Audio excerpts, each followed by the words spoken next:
I don't even think they realise. I think they're just living the dream, but have no idea what they've actually done. I mean, that's the biggest thing for British artists is to break the States. I mean, I can remember as a young pop star just to go to America and even get to sing, but to be #1 on the Billboard chart, it's just crazy. With your album, not even the single, with the album. 1D's album was released in North America in March 2012 to an incredible, almost unbelievable reaction.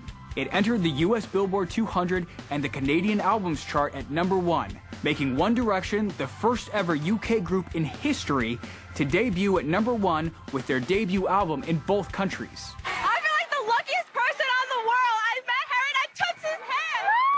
I love you, Niall, so much. I love you. I love all of One Direction. And I'm gonna cry right now. I love you guys are my idol.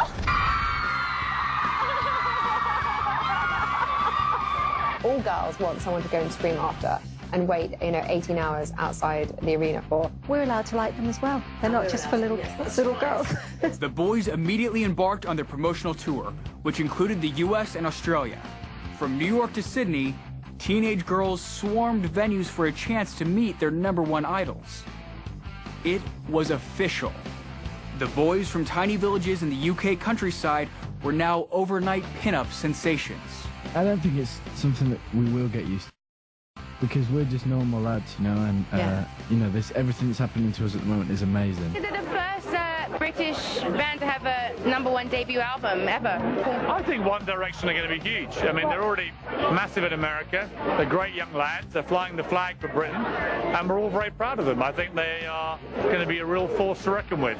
They have that kind of really almost romantic appeal, I think, and Americans do love British accents, we all know that. They appeal to the kids, they appeal to the cool teens, they appeal to adults and your mum and your grandma, and that's really unique. But it is kind of parent-friendly pop.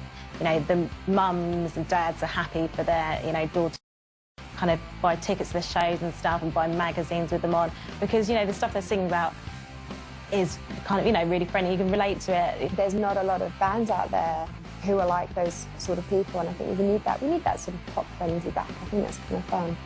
Not since the Beatles and the Rolling Stones has a British band garnered so much attention in the States. They're being compared to the Beatles as they were in the beginning. I mean, I've seeing recent images of literally Beatlemania going on, which just amazed me. I had no idea, actually, when you see that, which I can kind of relate to. Guys bigger than the Beatles right now?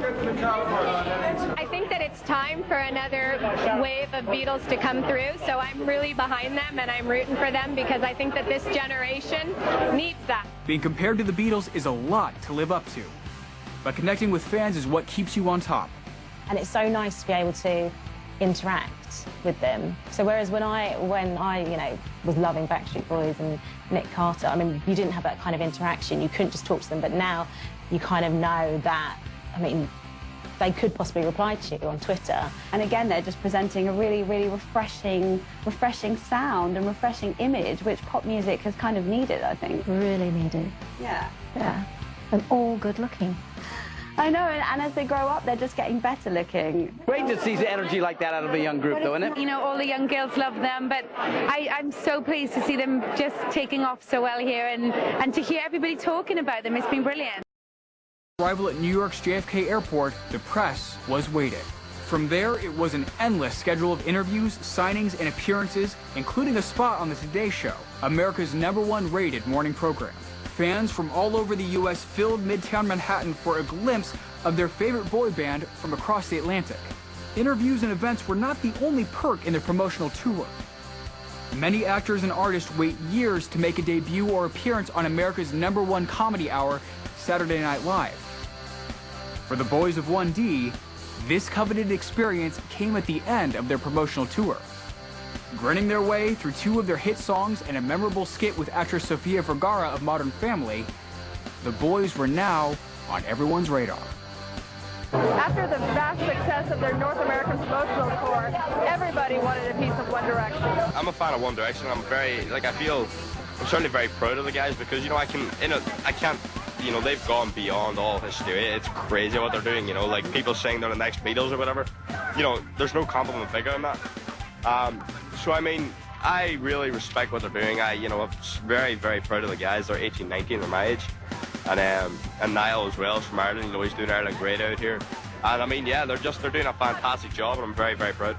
Absolutely amazing. Because nobody else has been able to do it before. No one else has been able to do it, and that has got to be a combination. I mean, it's great music, great characters. They look fantastic together.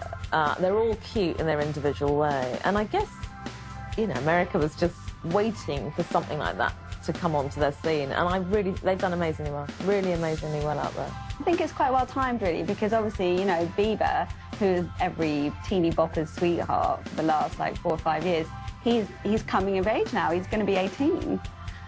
So his shoes are sort of ready to be filled. But, you know, One Direction suddenly to hit the jugular in America, but they are like 5 little Biebers together, you know, Bieber babies. Viral. You know, it was viral, you know, and I think they really sort of worked on that in a great way. And I think particularly for an American audience, to have these sort of, you know, quirky, cute British guys, I mean, if I was an American teenager, I'd be totally won over.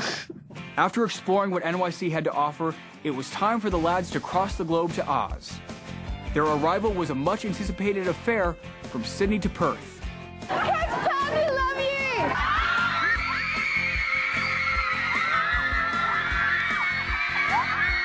We love One Direction!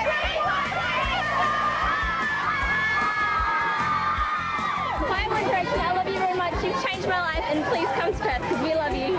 You have a few different types of fans. You have the ones that like will come up and they'll scream and are really hysterical.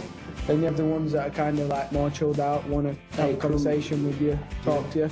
Then you have ones that just stare at you and just walk, and then as they get to the end and they scream and run off. Then you have the ones that don't sneak in twice.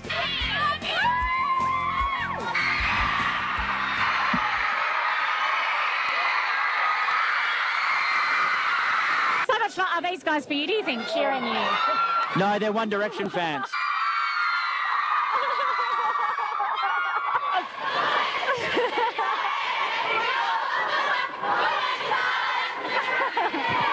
What's the weirdest thing you've ever been sent? Can I lick your face? Yeah. You've been sent. I got sent a Borat Mankini once. That's a bit weird. I wore it. Yeah, I did wear it. I wore it around my house while I was doing a spot of cleaning. While the cleaning was there? Yeah. Yeah. Was it comfortable? Very comfortable. I got a nice breeze. Very free. Niall was sent a little lamb. Real one? By some woman called Mary. What are you doing with it? Niall? You lost it. Took me back out, yeah. He's trained it up for the Olympics. The boys also had a chance to soak up some of the Aussie sunshine and catch some waves as fans and photogs welcomed the lads to the famous beaches of Oz. However, it wasn't all smooth sailing for Louis. Gotta cover up the goods. Although Liam was grateful for the wonderful experience. Just a massive thank you, really, for, you know, being so supportive. It's been mad since we touched down here, so yeah, really, really good, thank you. From there, it was a quick ride around the Sydney Harbour. It was clear that 1D was making the most of what was a childhood dream come true. Girls were not the only ones looking up to these lads. Young men everywhere were soon eager to copy the lads' slick style, generally suited by Topman and Bench with a touch of Dolce for a night out. I really get to wear suits because we're not that sort of band, so it's nice when we get to go out in a suit and look a bit smart. I'm in Dolce. Dolce. Couples. Is that right? Yeah, the Couples. Yes. Dolce, you said it right. It's getting to that nervous time now where it's about to release and you wonder what's going to happen. The boys were taking the fashion world by storm. I think they dress really, really good.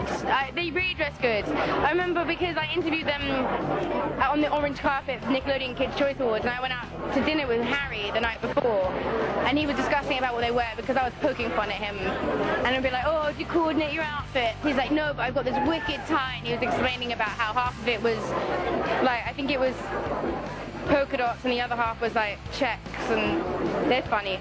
And the whole preppy, And the whole preppy look, very preppy, we're red, white and blue. It's very Ralph Lauren, very Tommy Hilfiger in their style. Even their unique do's are being requested at many hairstyles around the world.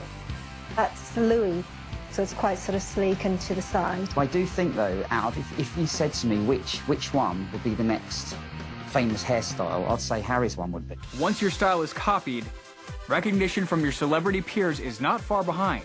their song, What Makes You Beautiful, is playing everywhere. So it's just kind of like, oh, hey, who is that? Oh, it's One Direction. Oh, okay, I'm going to search them. And then you tell your friends about it, and it just kind of spreads that way. I love One Direction. I don't know how you couldn't have heard of it. They're trending on Twitter like nonstop, but One Direction's great. Oh, I heard their first song, What Makes You Beautiful, on the radio, and then I fell in love, of course. I've heard of One Direction, and of course, even though I'm 22, I'm a fan. Even though I'm a male, it's okay to be a fan. I like their music a lot, actually. I think they're adorable. They're cute. They're very likable. I like them. I would say that a lot of my own followers love One Direction, so naturally I started listening to them, and I was like, I like this too. This is actually pretty good music. One Direction are trying to take over the world. What would your advice be to them? Come to my palace, perform there, but they better not, misbehave. 15 years ago, Tupac Shakur, he came to my palace, played for my birthday, and he was saying, put your hands in the air, wave them like you just don't care. And how dare he tell me what I do with my hands? So I had him. After the massive promo schedule, the boys had a bit of downtime before embarking on their 2012 tour through the USA and UK, which sold out several venues. It's absolutely very exciting to announce that we're going back on tour, so it's going to be fun. We're going back on tour in February and March, and the tickets come on sale on Saturday. I think, for,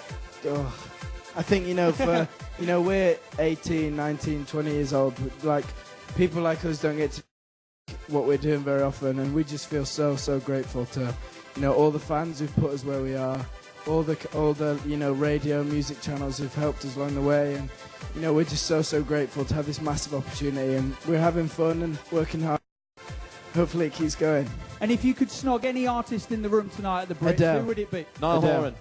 Who? Adele. Said me. Definitely Adele. Rihanna. I might try it on the way back. Rihanna's looking hot in that dress tonight. Opening their first concert appearance in late May 2012, the boys were more than comfortable on stage. They even had some downtime between concerts to catch up with old friends, and maybe shoot a few aliens at the MIB3 premiere in NYC. What inspired the Nerf guns on the red carpet? Yeah, just in case. Aliens, they might be here, never know. Scherzinger, seen here with the boys, was incredibly proud of their success.